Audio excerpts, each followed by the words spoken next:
আমন্ত্রণ দীপ্ত সংবাদে আপনাদের সাথে আছি আমি ইয়াসমিন সুমনা। শুরুতেই সংবাদ শিরোনাম। বিএসএফ এর পুশিন ঠেকাতে দেশের বিভিন্ন সীমান্তে সতর্ক অবস্থানে বিজিবি। 5 মাস কারাভোগের পর দেশে ফিরেছেন ভারতে আটক 91 বাংলাদেশি জেলে। ব্রাহ্মণবাড়িয়ায় যাত্রীবাহী বাস নিয়ন্ত্রণ হারিয়ে খাদে নারী শিশু সহ 4 জন নিহত।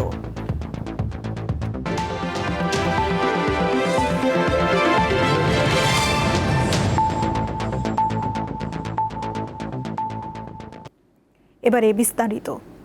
ভারতের সীমান্তরক্ষী বাহিনী বিএসএফ এর পুশিন চেষ্টার পর থেকে বাংলাদেশের বিভিন্ন সীমান্তে সতর্ক অবস্থানে রয়েছে বিজিবি। তবে আজ কোথাও উত্তেজনার কোনো খবর পাওয়া যায়নি। এদিকে সীমান্তে পুশিন ঠেকাতে দেশের 26 জেলার সীমান্তে প্রায় 7,000 বিজিবি সদস্য মোতায়েন করা হয়েছে। পঞ্চগড়ের বড়বাড়ি সীমান্তে পুশিন করতে ব্যর্থ হয়ে নারী শিশুসহ 10 জনকে ফেরত নিয়েছে বিএসএফ। রবিবার রাত 3:30টার দিকে এই ঘটনা ঘটে। এর আগে শুক্রবার ভোরে ওই 10 জনকে বাংলাদেশে পুশিনের চেষ্টা করে বিএসএফ। তবে বিজিবি বাধা দিলে তারা নোম্যান্স ল্যান্ডে অবস্থান করে। ঠাকুরগাঁওয়ের মশালগাঁও সীমান্তে পুশিনের উদ্দেশ্যে জড়ো করা 11 জনকে ভারতের অভ্যন্তরে সরিয়ে নিয়েছে বিএসএফ। মেহেরপুরের তেঁতুলবাড়িয়া সীমান্তে বিএসএফ এর পুশিনের চেষ্টা রুখে দেওয়ার পর জেলার সকল সীমান্তে কঠোর অবস্থান নিয়েছে বিজিবি। তাদের সঙ্গে যোগ দিয়েছে গ্রামবাসীও। বর্তমানে সীমান্ত পরিস্থিতি স্বাভাবিক রয়েছে বলে জানিয়েছে বিজিবি।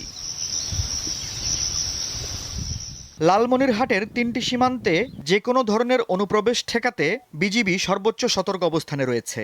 পরিস্থিতি নিয়ন্ত্রণে সংশ্লিষ্ট এলাকায় টহল ও নজরদারি বাড়ানো হয়েছে। চাঁপাইনবাবগঞ্জের বাঙ্গাবাড়ি সীমান্তে পুশিন চেষ্টার পর বিজিবির কঠোর বিরোধের মুখে পিছু হাঁটে বিএসএফ। এরপর থেকেই সীমান্তে কঠোর অবস্থান নিয়েছে বিজিবি। আফরিদ হাসান, দীপ্ত বার্তাকক্ষ। সীমান্তের খবর নিয়ে ঠাকুরগাঁও থেকে যুক্ত হচ্ছেন সহকর্মী মঈনুদ্দিন তালুকদার হিমেল। কথা বলবো তার সঙ্গে। হিমেল, বিএসএফ এর পুশিন চেষ্টার পর সীমান্তে বিজিবির আজকের অবস্থান কেমন দেখছেন?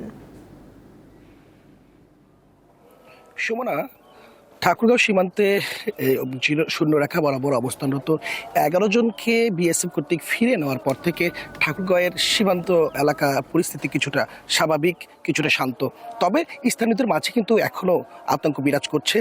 সেখানকার মানুষ এখনও কিছুটা আতঙ্কিত যে কোনো সময় যে কোনো দিক থেকে তারা পুশিন করতে পারে, অর্থাৎ বিএসএফ কর্তৃক পুশিন হতে পারে। বিজিবি এই বিষয়গুলোকে লক্ষ্য রেখে কিন্তু সর্বোচ্চ সতর্ক অবস্থানে রয়েছে। শুধু সতর্কতা নয়, তারা সেই সাথে আসলে স্থানীয়দের সাথে সর্বদাই যোগাযোগ রক্ষা করছে এবং স্থানীয়দের সহযোগিতায় তারা সেই সম্পূর্ণ এলাকা জুড়ে বাড়তি কিছু সতর্ক ব্যবস্থা করেছে। তারা তাদের সীমান্ত এলাকাগুলোতে বিজিবি সদস্য সংখ্যা কিছুটা বাড়িয়েছে। আমি বিজিবির সাথে কথা বলে যতটুকু জানতে পেরেছি যে বিজিবি এবার বদ্ধপরিকর যে কোনোভাবেই ভারত থেকে পুশিন করা কোনো সদস্যকে আর বাংলাদেশে ঢুকতে দেওয়া হবে না।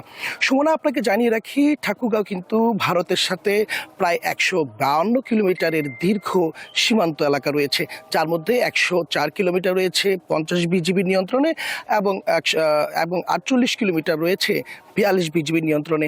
উভয় পক্ষের সাথে আমাদের কথা হয়েছে। উভয় পক্ষই তাদের সতর্কতার বিষয়টি বিশেষভাবে গুরুত্ব দিচ্ছে। আপনাকে আরও জানিয়ে রাখি যে এর আগেও কিন্তু আমরা এই ঠাকুরগাঁয়ের 42 বিজিবির যে সীমান্ত এলাকা, এই সকল এলাকা দিয়ে পুশিনের ঘটনা দেখেছি। তবে সেই সময় পুশিন করা সেই সদস্যদেরকে বাংলাদেশ গ্রহণ করলেও এইবার জন্য ঠাকুরগাঁও একটু ভিন্ন রূপ দেখলো। এর আগে কখনো এভাবে পুশিনে বাধা দেওয়া হয়নি বা তাদেরকে ফিরিয়ে দেওয়ার চেষ্টা করা হয়নি। তবে এবার বিএসএফকে সেই পুশিন করা সদস্যদেরকে ফিরিয়ে নিতে বাধ্য করা হয়েছে। এতে করে ঠাকুরগাঁওতে একটি ভিন্ন রকমের প্রতিক্রিয়া সৃষ্টি হয়েছে। ঠাকুরগাঁর মানুষ এই পুশ ব্যাক করাটাকে একটু বিশেষভাবেই গুরুত্ব দিয়ে আনন্দ প্রকাশ করেছে এবং সন্তোষ প্রকাশ করেছে। তবে স্থানীয়রাও আমাকে জানিয়েছে যে তারা সর্বদাই বিএসএফ তথা সরকারের সাথে রয়েছে, যে কোনো রকম পরিস্থিতিতে তারা তাদের সর্বোচ্চটুকু দিয়ে সীমান্ত এলাকায় তারা তাদের কার্যক্রম অব্যাহত রাখবে। সুমনা, এই ছিল আমার ঠাকুরগাঁও সীমান্ত থেকে জানা সর্বশেষ পরিস্থিতি। হিমেল, ধন্যবাদ আপনাকে। পররাষ্ট্র প্রতিমন্ত্রী শামা ওবায়দ ইসলাম জানিয়েছেন, ভারতের পুশিনের চেষ্টা বিজিবি শক্তভাবে প্রতিহত করছে। পাশাপাশি পুশিন বন্ধে ভারত সরকারকে 12 থেকে 13টি চিঠি দিয়েছে বাংলাদেশ সরকার। দুপুরে পররাষ্ট্র মন্ত্রণালয়ে সাংবাদিকদের এ তথ্য জানান প্রতিমন্ত্রী। পুশিন প্রক্রিয়ার মাধ্যমে কাউকে ঠেলে দেওয়া হয়, সেটা কিন্তু একেবারেই গ্রহণযোগ্য না। ইতিমধ্যে আমরা 12 থেকে 13টা চিঠি দিয়েছি। ভারতে যদি বাংলাদেশের কোনো ইলিগাল সিটিজেন থাকে, তাদেরকে ফেরত আনার বা আমাদের ভারতীয়দেরকে ফেরত দেওয়ার একটি মেকানিজম বিদ্যমান আছে। সেই বিদ্যমান মেকানিজমটা, ডিপ্লোমেসিটা অবলম্বন করেই ভারতকে আমাদের সাথে কাজ করতে হবে, কথা বলতে হবে, এবং বাংলাদেশও সেটা করবে। ভারতে আটক 91 জন বাংলাদেশি জেলেকে প্রায় 5 মাস কারাভোগের পর দেশে ফিরিয়ে আনা হয়েছে। দুপুরে কোস্টগার্ড পশ্চিম জোনের কমান্ডার শাহ কামরুজ্জামান বাংলাদেশ ভারত আন্তর্জাতিক সমুদ্র সীমার ভারতীয় জলসীমায় অবৈধভাবে মৎস্য আহরণের অভিযোগে গত 16 ও 17 ডিসেম্বর 2025 ও 20 জানুয়ারি ও 16 ফেব্রুয়ারি 2026 ভারতীয় কোস্টগার্ড 4টি বাংলাদেশি ফিশিং বোট সহ 91 জন বাংলাদেশি জেলেকে আটক করে। এরপর পররাষ্ট্র মন্ত্রণালয়ের কূটনৈতিক প্রচেষ্টা এবং বাংলাদেশ কোস্টগার্ড ও ভারতীয় কোস্টগার্ডের সমন্বয়ের মাধ্যমে আটক জেলেদের ফিশিং বোট সহ দেশে ফিরিয়ে আনার সিদ্ধান্ত হয়। রোববার ভারতীয় কোস্টগার্ডের কাছ থেকে 91 জন বাংলাদেশি জেলেকে গ্রহণ করা হয়।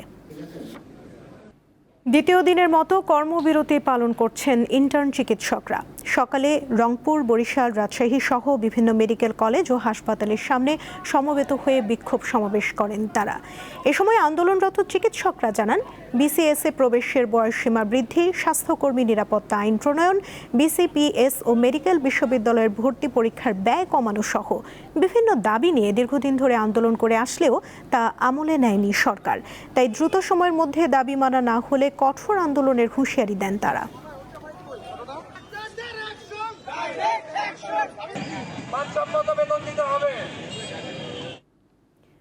নারায়ণগঞ্জের রূপগঞ্জের গন্ধবপুরের ওয়াটার ট্রিটমেন্ট প্লান্ট প্রকল্পটি পুরোপুরি চালু হলে ঢাকার 2 সিটিতে দৈনিক 50 কোটি লিটার নিরাপদ পানি সরবরাহ করা সম্ভব হবে বলে জানিয়েছেন স্থানীয় সরকার মন্ত্রী মির্জা ফখরুল ইসলাম আলমগীর। সোমবার সকালে ঢাকা ওয়াসার বাস্তবায়নাধীন Dhaka environmentally sustainable water supply project প্রকল্প পরিদর্শন শেষে গণমাধ্যম কর্মীদের সাথে আলাপকালে তিনি কথা বলেন।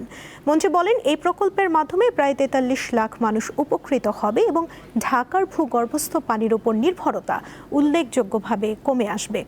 একই সঙ্গে শীতলক্ষ্যা নদীর দূষিতজনিত ঝুঁকি মোকাবিলাও এটি গুরুত্বপূর্ণ ভূমিকা রাখবে।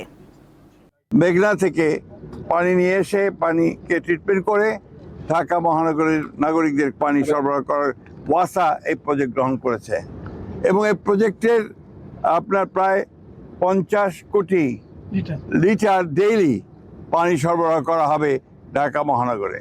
প্রায় 10,000 কোটি টাকা ব্যয় এই প্রজেক্ট নেওয়া হয়েছিল এবং এটা প্রায় শেষের দিকে 97% প্রায় আপনার শেষ হয়ে এসছে।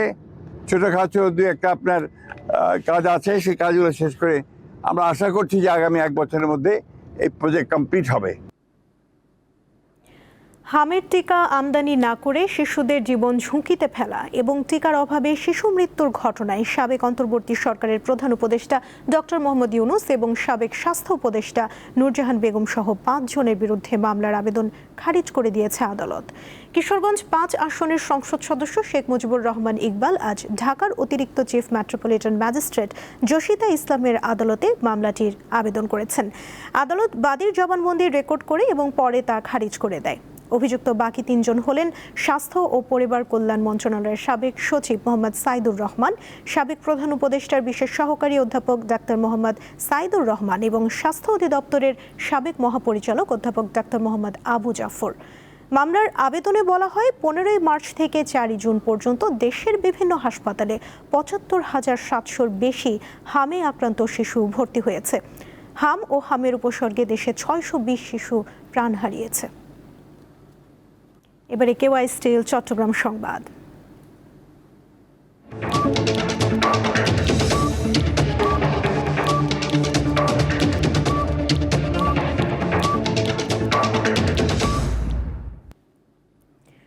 ব্রাহ্মণবাড়িয়ার সরাইলে যাত্রীবাহী বাস নিয়ন্ত্রণ হারিয়ে খাদে পড়ে নারী ও শিশু সহ 4 জন নিহত হয়েছেন।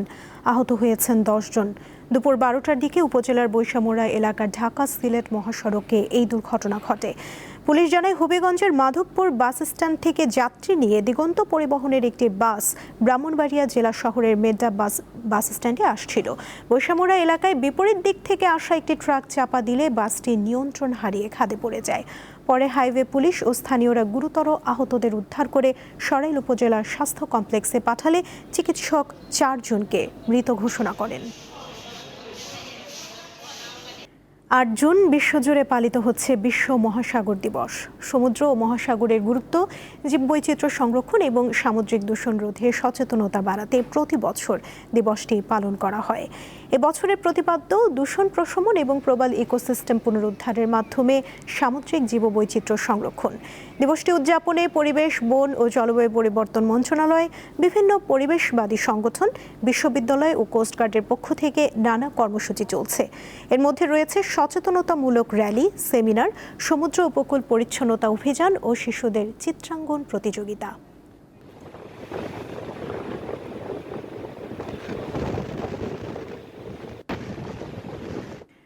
জলবায়ুর পরিবর্তন সহ নানা কারণে হারিয়ে যেতে বসেছে দেশের স্বাদু ও মিঠা পানির জলাশয়ের বিভিন্ন প্রজাতির মাছ। এই অবস্থা থেকে উত্তরণে সারা দেশে প্রাকৃতিক জলাশয়ে মাছের অভয়াশ্রম গড়ে তোলার উদ্যোগ নিয়েছে সরকার। এর ফলে নওগাঁর বিভিন্ন জলাশয়ে দেশীয় মাছের প্রজনন বৃদ্ধির আশা সংশ্লিষ্টদের। প্রাকৃতিক জলাশয়ে অভয়াশ্রম গড়ে তোলার মাধ্যমে দেশি মাছ সংরক্ষণ ও উৎপাদন বৃদ্ধির উদ্যোগ নিয়েছে সরকার। এরই অংশ হিসেবে নওগাঁয় 11টি উপজেলায় মোট 40টি মৎস্য অভয়াশ্রম গড়ে তোলা হয়েছে। এর মধ্যে শুধু রানীনগর উপজেলায় 6টি মৎস্য অভয়াশ্রম রয়েছে। দেশের নদ-নদী, খালবিল ও হাওর এলাকার অভয়াশ্রম দেশীয় মাছ সংরক্ষণ ও উৎপাদন বৃদ্ধিতে সহায়তা করবে, এমনটাই আশা সাধারণ মানুষের। মাছ এখানে বংশবৃদ্ধি করতেছে এবং পানি বৃদ্ধি পাওয়ার পর মাছ বিভিন্ন জায়গায় ছড়িয়ে ছিটিয়ে যাচ্ছে। ছোট যমুনা নদীতে 2টা অভয়াশ্রম করা হয়েছে, একটা হচ্ছে রঘুসার দ আর একটা হচ্ছে তারাপালের দ। এই অভয়াশ্রম করার পর এখানে মাছের সমাগম ভালো দেখা যায়। এলাকার ছেলেপেলে হিসাবে পর্যবেক্ষণ করতেছি যেন অবৈধভাবে এখানে কেউ মাছ না ধরতে পারে। বর্তমানে সারা দেশে 400টির বেশি স্থায়ী ও অস্থায়ী অভয়াশ্রম রয়েছে বলে জানান সংশ্লিষ্ট কর্মকর্তারা। অভয়াশ্রমগুলোতে নির্ধারিত মৌসুমে মাছ ধরা বন্ধ থাকলে উৎপাদন বৃদ্ধির পাশাপাশি বংশবৃদ্ধি ও জাত সংরক্ষণ করা সম্ভব বলে জানান তারা। সীমানা পিলার দিয়েছি এবং এই এলাকার মধ্যে কোনো রকমের মাছ কেউ ধরতে পারে না। কেউ যদি ধরে তাহলে আইনগত আমরা তার বিরুদ্ধে অ্যাকশন নেই। মৎস্য সম্পদ রক্ষায় এবং বিশেষ করে দেশীয় মাছ রক্ষায় এটির কোনো বিকল্প নেই এবং সামনে আমরা যৌথভাবে আরও কাজ করব। সারা দেশে দেশি মাছের কার্যকর অভয়াশ্রম গড়ে তুলতে সচেতনতা বাড়ানোর তাগিদ দেন সংশ্লিষ্টরা। সাদিয়া চৌধুরী, দীপ্ত, বার্তা কক্ষ। জমিদার বংশের বউ হয়েও কৃষক নির্যাতনের প্রতিবাদ জানিয়ে ইতিহাসের অংশ হয়ে আছেন ইলা মিত্র। এই মহিয়সী নারীর আন্দোলন সংগ্রামের ইতিহাস এবং স্মৃতি সংরক্ষণের উদ্যোগ নেওয়া হয়েছে। চাঁপাইনবাবগঞ্জ প্রশাসন নির্মাণ করেছে ইলা মিত্র স্মৃতি সংগ্রহশালা। 1925 সালের 18 অক্টোবর কলকাতায় জন্মগ্রহণ করেন সংগ্রামী নারী ইলা মিত্র। তিনি 1946 থেকে 1950 সাল পর্যন্ত চাঁপাইনবাবগঞ্জের নাচল অঞ্চলের তেভাগা আন্দোলনের নেতৃত্ব দেন। কৃষকদের ন্যায্য দাবি আদায়ে ভূমিকা রাখায় তাকে বলা হতো তেভাগা আন্দোলনের নেত্রী। তার স্মরণে নাচলের কেন্দুয়া রাউতারা গ্রামে নির্মাণ করা হয়েছে ইলা মিত্র সংগ্রহশালা। সংগ্রহশালাটি নির্মাণে গুরুত্ব দেওয়া হয়েছে ঐতিহ্যকে। গড়ে তোলা হয়েছে মাটির তৈরি দৃষ্টিনন্দন দ্বিতল ভবন। এখানে স্থান পেয়েছে তেভাগা আন্দোলন ও ইলা মিত্র সম্পর্কিত বই, পত্রপত্রিকা, দুর্লভ স্থিরচিত্র সহ জেলার বিভিন্ন ঐতিহ্যের নিদর্শন। আন্দোলনের জন্য তিনি একজন চিরস্মরণীয় এবং বিশ্বের ইতিহাসে তার ইতিহাস রচিত হয়ে আছে। এই জন্য আমি দেখতে এসেছি। আমাদের যে সামনের যে প্রজন্মের আসছে ওরা জানতে পারবে যে হ্যাঁ আগে কি হয়েছে না হয়েছে, এখন কি হচ্ছে, ভবিষ্যতে কিভাবে কি করতে হবে পরিকল্পনা, সেটা ধরেন যে বাস্তবায়ন হওয়ার জন্য খুব ভালো। আমাদের জেলা প্রশাসক সাহেব এবং আমাদের ইউনো স্যার এটা উদ্ধার করে কাজগুলো করছে যে মানুষ একটু জানতে পারে, ইতিহাসটা তুলে ধরেছেন। ইতিহাসটা আস্তে আস্তে মুছে যাচ্ছিলেন, এই কারণে এটা তৈরি করা হয়েছে যেন মানুষ জানতে পারেন। সংগ্রহশালাটি বৃহৎ পরিসরে সম্প্রসারণ ও আধুনিকায়ন করার কথা জানান জেলা প্রশাসক। আমাদের প্রস্তাবনা আছে যে এটিকে আরো সম্প্রসারণ করা আশেপাশে সরকারি কিছু জায়গা রয়েছে খাস জমি, সেগুলিকে আমরা এই সংগ্রহশালার আওতায় আনতে চাই। এটি বড় আকারে আমরা করতে চাই, যেন দূর দূরান্ত থেকে দর্শনার্থীরা এসে আমাদের নাসলকে জানতে পারে, ইরামিত্রকে যেন জানতে পারে। তিনি জানান, সংগ্রহশালাটি সম্প্রসারণ করা হলে ইতিহাস চর্চার পাশাপাশি দর্শনার্থীদের জন্য হয়ে উঠবে সমৃদ্ধ এক কেন্দ্র। সঞ্জিদা স্নিগ্ধা, দীপ্ত, বার্তাকক্ষ। আন্তর্জাতিক প্রসঙ্গ। ইরান ও ইসরায়েল আবারও যুদ্ধে জড়িয়েছে। চলছে ক্ষেপণাস্ত্র ও বিমান হামলা। ইসরায়েলের হাইফা শহরে একটি পেট্রোকেমিক্যাল কারখানায় ক্ষেপণাস্ত্র হামলা চালিয়েছে তেহরান। সংঘাতের কারণে বিশ্ববাজারে তেলের দাম বেড়ে গেছে। ইরান ও ইসরায়েলকে অনতিবিলম্বে যুদ্ধ বন্ধের আহ্বান জানিয়েছেন যুক্তরাষ্ট্রের প্রেসিডেন্ট ডোনাল্ড ট্রাম্প। মাত্র কয়েক সপ্তাহের বিরতি, শান্তি আলোচনা, এরই মধ্যে আবার উত্তপ্ত ওয়েস্ট এশিয়া। হামলা পাল্টা হামলায় জড়িয়েছে ইরান ও ইসরায়েল। আর এ দফায় স্থানীয় সময় রবিবার রাতে প্রথম ব্যালিস্টিক ক্ষেপণাস্ত্র হামলা শুরু করে তেহরান। ইসরায়েলের দাবি, ইরানের হামলার জবাবে দেশটির সামরিক ও কৌশলগত স্থাপনায় বিমান হামলা চালানো হয়েছে। দক্ষিণ পশ্চিমাঞ্চলের মাহ শহরে অবস্থিত কারুন পেট্রোকেমিক্যাল কোম্পানি সহ মধ্য ও পশ্চিমাঞ্চলের একাধিক লক্ষ্যবস্তুতে আঘাত হানে ইসরায়েলি বিমান বাহিনী। ইরানের Islamic revolutionary guard corps IRGC ছুড়েছে একাধিক ব্যালিস্টিক ক্ষেপণাস্ত্র।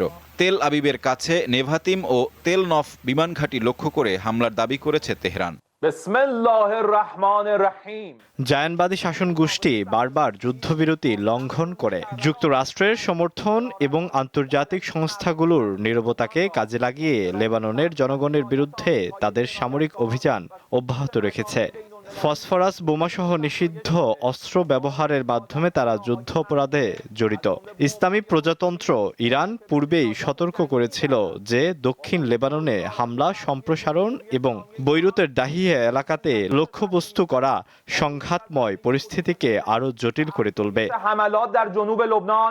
এদিকে ইসরায়েলি বাহিনী দাবি করেছে ইয়েমেন থেকেও তাদের দিকে ক্ষেপণাস্ত্র ছোড়া হয়েছে। ফলে নাগরিকদের বিভিন্ন এলাকার আশ্রয় কেন্দ্রে যাওয়ার নির্দেশ দিয়েছে তেল আবিব। লোহিত সাগরে ইসরায়েলি জাহাজ চলাচলের ওপর পূর্ণ নিষেধাজ্ঞার ঘোষণা দিয়েছে ইরানপন্থী ইয়েমেনের হুতি বিদ্রোহীরা। এই অবস্থায় যুক্তরাষ্ট্রের প্রেসিডেন্ট ডোনাল্ড ট্রাম্প ইসরায়েলকে পাল্টা হামলা থেকে বিরত থাকার পরামর্শ দিয়েছেন। আর ইরানের উদ্দেশ্যে বলেছেন, তেহরান শান্তি চুক্তি না করলে অবরুদ্ধ অর্থ ছাড় দেয়া হবে না। যুদ্ধের প্রভাব পড়তে শুরু করেছে বিশ্ববাজারে। সরবরাহ বন্ধের আশঙ্কায় এরই মধ্যে অপরিশোধিত জ্বালানি তেলের দাম বেড়েছে শতকরা 4 থেকে 5 ভাগ। নতুন করে শুরু হওয়া এই সংঘাত কতটা বিস্তৃত হবে তা এখনো স্পষ্ট নয়। তবে নিশ্চিতভাবে বলা যায়, এই পরিস্থিতি আবার বিশ্ব রাজনীতি ও অর্থনীতি অস্থির করে তুলবে। সাইফুর রহমান শিশির, দীপ্ত, বার্তাকক্ষ। খেলার খবর।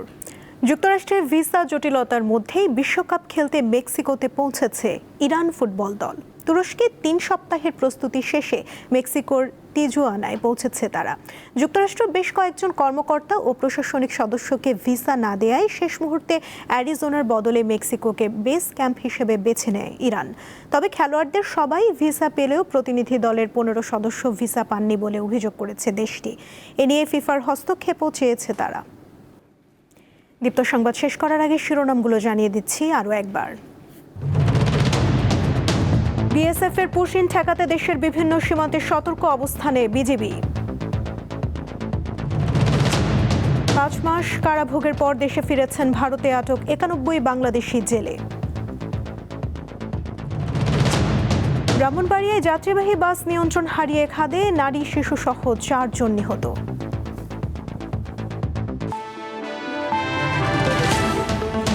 এই ছিল এখনকার মতো। পরবর্তী সংবাদ সন্ধ্যা 6টা 40 দেখার আমন্ত্রণ রইল। এছাড়া আরও তথ্য পেতে যুক্ত থাকুন দীপ্ত ডিজিটাল প্ল্যাটফর্মের সাথে। ধন্যবাদ সবাইকে।